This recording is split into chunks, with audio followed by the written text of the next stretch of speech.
Welcome to Currents Up Close. My name is Kim Manning and I'll be your host for today's program. And hey, it's getting nice out. We are all thinking about summertime fun, and the topic for today's program is going to be the Cedar Basin Music Festival.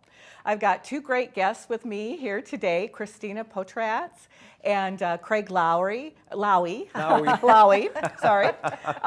You're both board members with the Cedar Basin Music Festival group, working with marketing and promotion. Thank you so much for your work. Well, thank you for having us today, Kim. Yeah, thank you so much. Yeah, well, I know that a mission of the festival is to provide Dixieland and other music genre at no cost to the public. I know that's a big deal to the group, and we appreciate all the work that you guys put into making that possible for us.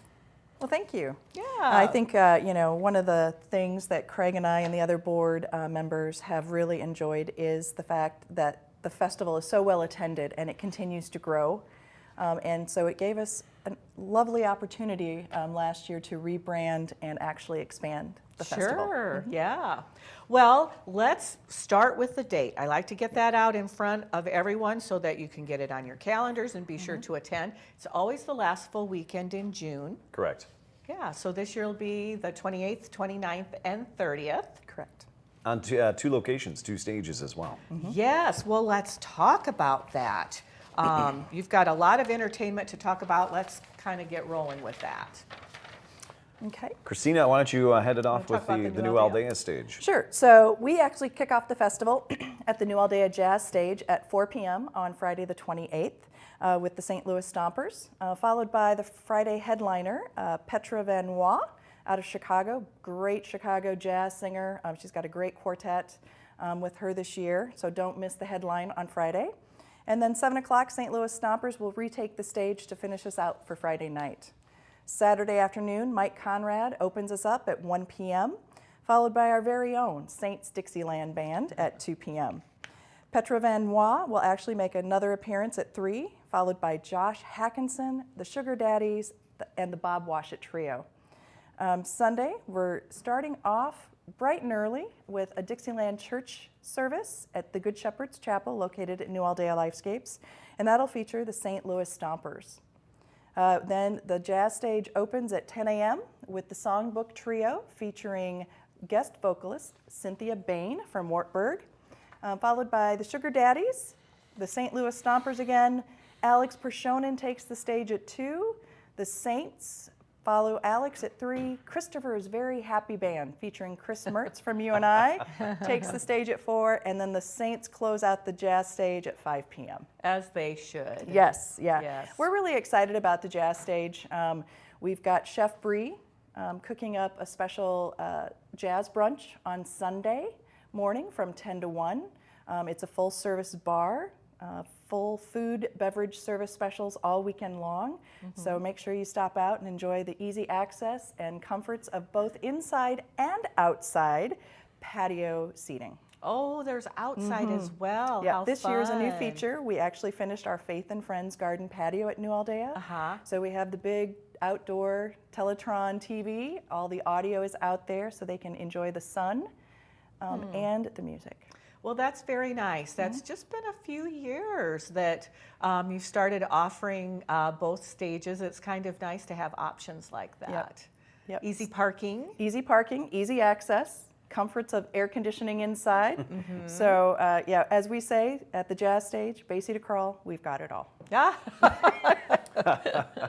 Very nice, with a worship service and a jazz brunch to boot. Correct. Very nice. Well, so then we also have entertainment in Sturgis Park, our traditional setting over by the Ice House Museum. Correct. You want to fill us in about that, Craig? Absolutely. We have deemed that or dubbed that the Jam at the Dam. Okay. So it's right behind the Ice House Museum. It's very easy to find, and we have a wide variety of entertainment kicking off that Friday night, June 28th. Obviously, we'll kick it off with the band that started it all. The Saints Dixieland Band will hit the stage at 5 p.m. outdoors, followed by Dry Run Creek. Brad and Kate, who are local, and they're really gaining a lot of attention and popularity in the Cedar Falls area, and especially in eastern Iowa in general. Brad and Kate will take the stage around 8:30, and then local band the Snosberries will wrap things up at 10:45. We don't have anything listed, but we'll also have entertainment inside of the beer tent as well between sets Friday and Saturday. On Saturday at noon, we'll have Petra. She'll take the stage actually in Sturgis Park. Then we'll have the St. Louis Stompers. Help me with that, Christina, the pronunciation. Borealis. Thank you. Borealis Rex will be at 4. The Twins will be at 5:30. So we have a wide variety of entertainment in the afternoon at Sturgis Park at the Jam at the Dam behind the Ice House Museum. Walking Dead Zeppelin, they were a very popular act last year. They are back this year. Then, of course, the Rolling Stoners, and then Dash Rip Rock will wrap up the night at 10:45 Saturday night. Very nice. Then Sunday morning, we start the day early. Actually, Prairie Lakes Church from Cedar Falls will have 2 services on Sunday. They'll go at 9 a.m., then again at 11 a.m. So they'll have 2 services Sunday morning, Prairie Lakes Church, who always do a fantastic job to open up the last day. Locals Amelia and Melina will take the stage around 12:30. A very fun band, the Pistol Whippin' Party Penguins. Say that 5 times. Pistol Whippin' Party Penguins. We'll take the stage around 2:30, and then we wrap it up in the afternoon with a very, very popular guy, Kevin B.F. Bird and Big Medicine will wrap up the festival at 4:45 down to the park at the Jam at the Dam. What a nice variety. That's what we try to do with the festival is we try to provide entertainment that you wouldn't normally have an opportunity to see. We keep it free, and we always stress that it's free with plenty of food and beverage vendors on hand at both locations, but just an opportunity to get outdoors, head over to New Aldea, see some great Dixieland jazz or traditional jazz, and then a mixture of contemporary blues and rock down in the park. All free entertainment all weekend long. Great. Well, you've put a lot of thought into the types of music that you're offering. You know, it used to be that the festival was like the only time you could hear live music outdoors in the summertime, and that's really not true anymore. So you've done a very nice job of, as you say, hand-picking some special entertainment for the weekend. It's a little something for everybody, you know, and that's the great thing, and that's why we rebranded and we expanded the festival to open it up to different genres of music, because there's so much material out there, not only in the entire state of Iowa, but also we've had groups come in from Minnesota, Illinois, Missouri, and whatnot. Yeah. So a great opportunity to recognize some great performers and see it all for free. Well, maybe we should talk about that new brand. That it's not really new anymore. You introduced it last year, but it's still new to a lot of folks. You want to explain a little bit more about the thought behind it and what we're trying to achieve through the new name? The new name? Yeah. Like I said, we're really incorporating and encompassing different types and styles of music. We'll always recognize the Dixieland part of the Jazz Festival, the history of the Jazz Festival, but by rebranding to Cedar Basin Music Festival, we can incorporate traditional jazz, some blues, some contemporary rock, some folk. There's just so many different types that people want to see, and we've heard over the years that people obviously love the Dixieland portion of it, the jazz portion, but they wanted some more variety as well. Sure. And with rebranding this and changing it to the Cedar Basin Music Festival, that's really allowed us to do that. That's a great explanation. There was a lot of thought that went behind that, I'm sure. There was. A lot of discussion, a lot of should we not, and the consensus came down to the board that we have to expand a little bit. And Sure. it's been great. The Yeah. positive reactions have been tremendous. And the addition of the new Aldea stage kind of offers opportunity to do both. And It offered yeah. the festival the opportunity it needed to grow and to offer a variety of musicians and bands at 2 locations that we couldn't have done. We can't squeeze any more than 24 hours out of any given day. So even though we had a demand, we needed an extra stage so that we could fulfill it. Yeah. Very good, very good. And I do want to mention at the New Aldea Jazz Stage that the festival actually kicks off with the Robert S. Crumley Scholarship presentation. Okay. So this year it'll actually be Thursday, June 20th, and that's 5:30 to 8 at the New Aldea Jazz Stage. We present a $500 scholarship to a participant of the UNI Jazz Camp, and they are selected by Chris Mertz and the directors of music at UNI. And we, as a board, hope that that will encourage those young musicians to continue to follow their music education and hopefully here at UNI. That's wonderful. That's a great way to give back to the community and the music forum, and very nice. Yeah. Well, it kind of seems these days, and arts are getting cut. Programs are being cut. Music programs are being cut. We're investing in the future for arts and music, and it's a recognition of there is a demand out there, and the youth is really starting to find these types of music. So what can we do as a board to contribute to that? And it's been very successful. That's wonderful. That's wonderful. Through the profits of the festival. Absolutely. That's how that is generated. Yes. Great. Well, sounds like an exciting lineup. I think we're going to take a quick break, and we will come back and talk about the food and other fun aspects of the festival. So we'll be right back. Join us for the 41st Annual Sturgis Falls Half Marathon and 5K, Sunday, June 30th. The Sturgis Falls Half Marathon is Iowa's oldest half marathon. The course features areas of shade and beauty as runners and walkers race or move at their own pace through the streets and trails of Cedar Falls. Get all the race info at SturgisFallsRuns.com. It's time to get out and get moving. It's the 41st Annual Sturgis Falls Half Marathon and 5K, Sunday, June 30th.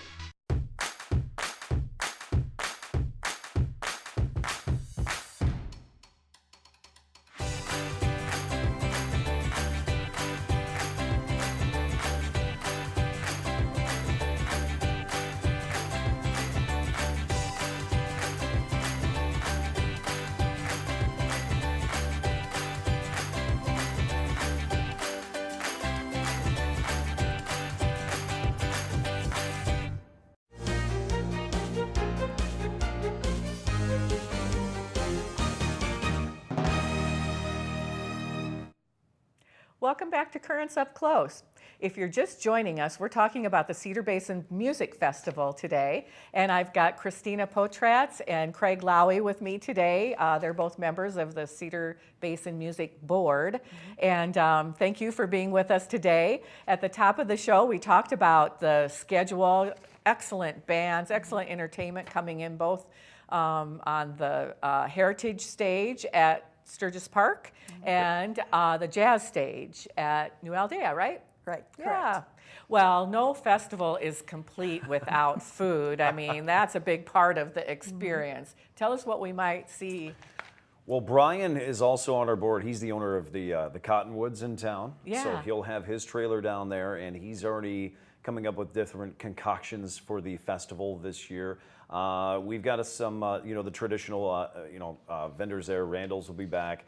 Kubo will be back as well. We're adding a few new ones this year too. We're kind of in negotiations yet with some new vendors, and we created a fantastic food court. We actually had the trailers, the food truck trailers, around each other, and created a very fun food court last year. So you can't miss it. It smells amazing. The minute you come across the tracks and get behind the Ice House Museum, you can totally tell that there's a wide variety of fantastic food along with fantastic entertainment. Sounds great, like a lot of fun.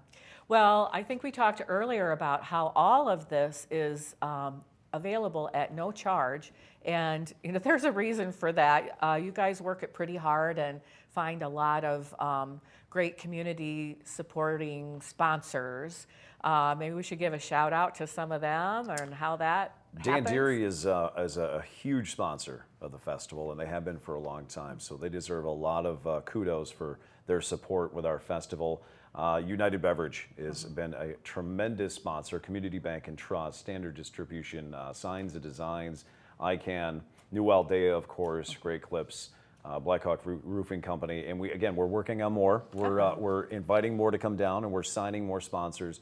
And that's really what makes our festival possible, is the generosity with the sponsors that believe in the community and believe in this great community event. Yeah, it's a great investment for them too. Yes, very Yeah. much. Yeah, we'd like to give a shout out too to some of our new sponsors that have just signed on this year. Sure. Ball Kirk and Home is sponsoring all the UNI jazz bands on the jazz stage. Okay. And Cedar Falls Rotary Club is sponsoring the Sugar Daddies performances. And Peters Construction is, of course, the jazz stage sponsor. So we just want to shout out to them and thank them for contributing this year. Wonderful. Thank you to these businesses. Yes. It also takes a lot of volunteers to put something of this magnitude together. Are we still in need of volunteers? We're always in need of volunteers. Okay. Always. Okay. Always. And that's, whether we have enough or not, it's always nice to have too many volunteers as opposed to not enough. Now, of course, we always have enough, but we're always looking for volunteers. Sure. Well, it's a fun way to spend some time as well. So I would assume that if one were interested in volunteering, they could sign up for that at the website, correct? There is a link on the website, cedarbasinmusic.org is our new domain. Our old domain is still working, cedarbasinjazz.org as well. Sure. There is a location on there. And if your business is just kind of thinking of maybe we'd like to sponsor next year, but we've never really been down to the festival and we'd like to experience it, bring your group down, contact us, bring your coworkers down in your business and see what it's about. And then possibly you could have an opportunity to sponsor this great free local event during Sturgis Falls weekend. Very nice. Well, we've covered a lot of information. We've talked about the music schedule, about food. We've talked about signing up to volunteer or consider sponsorship. So I would like to just drive people to that website because all of that information is there and you can keep in contact and also sign up for some of these things as well. Correct. Yes. So we've got a few minutes. Let's maybe explore another partnership I know you guys are very involved with. We've talked about sponsors and how to keep this festival free to the public. You engaged several years ago into an interesting collaboration between the Cedar Basin folks and the Cedar Valley JCs to produce the 9 to 5 events. Live to 9. Live to 9. Live to 9, yeah, that is Yes. that's a great event as well. We have our first one coming up actually on May 31st with Stackhouse. Yeah. They'll be on stage. That's the first one is on May 31st. We have a brand new logo. So when you go to our website, live9.com, see our brand new logo. And our website looks fantastic. So Stackhouse will be the first one. Mike Stabell and Bruce Day will be on June 14th. They're local favorites. They had a great band, Stable Days, back in the day. June 21st, Dry Run Creek. Brad and Kate, of course, part of the Cedar Basin Music Festival this year. They'll be there on July 12th. And then, of course, the Snosberries will play the final Live to 9 of the season. Again, it's behind the Ice House Museum. And a major thank you, too, to the Cedar Falls Historical Society and the Ice House Museum. That's been a fantastic partnership as well. And it's a Friday night. It's from 5 until 9. There's food vendors down there, beverage vendors, and there's no better way than to kick off the weekend than enjoy Live to 9. Bring your lawn chairs, bring the entire family because the park is big enough and can accommodate everybody to come down and just enjoy time in the park and get into the weekend the right way. That's great. You guys got a lot going on. Always. Yes. But it's our pleasure to do that as well. Well, it's our pleasure to enjoy it. So keep your eye on the cedarbasinmusic.org website. Also for our details. social media page as well. So Okay. search for Cedar Basin Music on Facebook. We also have an Instagram account as well. And we'll be doing a lot of things on social media here in the next week or so and kind of enticing and teasing people what they can see. Okay. And pushing information out, linking back to the website as well. And Live to 9 all summer long. All summer long. May 31st is our first one with Stackhouse. Again, that's free admission into the park. Sure. With plenty of food and beverage vendors on hand to help you kick off your weekend the right way. Great. Anything else you'd like our viewers to know? Come on out and support the festival and support local and support the bands too because they're really incredibly excited to come play our festival. They are. Yeah, well, thank you for all you do. Thanks for making all of this available to us. Thank you for watching our program. Do be sure to save the dates, June 28, 29, and 30, and then, of course, all of the Live to 9 performances as well. So thank you for watching, and join us again.